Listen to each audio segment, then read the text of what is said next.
Once there was a mighty empire called Sasina. Great and wise men ruled it for 1,000 years.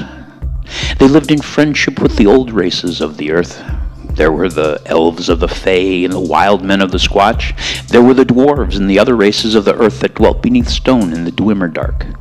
But also there were the orcs and ogres and other harsh and hardened races who dwelt in the red lands of the Gatas and the islands of the Mirrors. Even with these ferocious foes, there was truce and trade. But then the shaking came.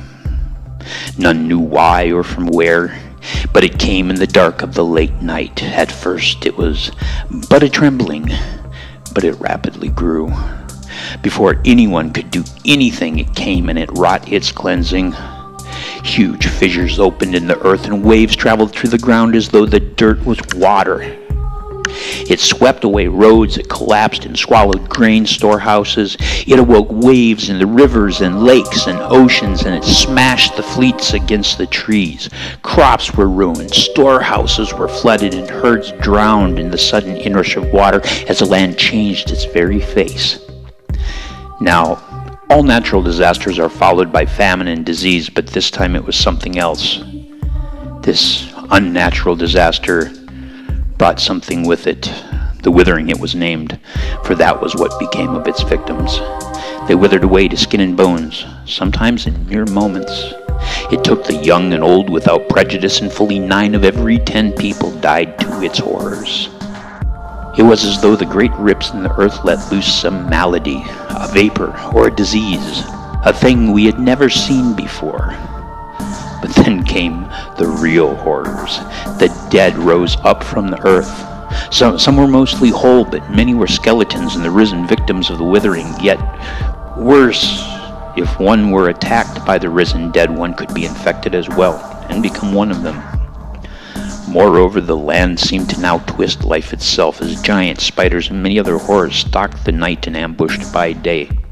And with such horrors abroad, travel almost ceased, and the relations between all the races became strained as resources became thin. Orcs began to raid again, and strange creatures began to appear in the dark places of the land. Darius, last emperor of Sasina, died by withering. With him perished his wife Ivarita, and his lifelong friend and adventuring companion Kazimiras, known to all as the Imp. The children of Darius and Ivarita were spirited away by loyal followers of Darius, and may yet live. In their absence, the empire of Sasina never recovered and slowly became chopped up by bandit kings, priests, and the remnants of the nobles who often hold their ancestral castles. But now you've come along.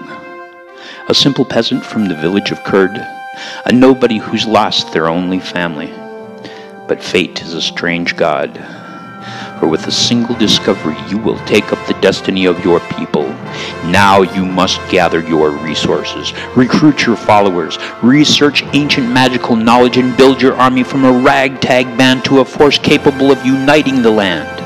Lead the charges, unleash magic and catapults, ballistas and rockets, besiege the faithless, strike down the pretenders, gain the trust of the old races, and become the Emperor of Sasina reborn in Squatchcraft Kingdoms.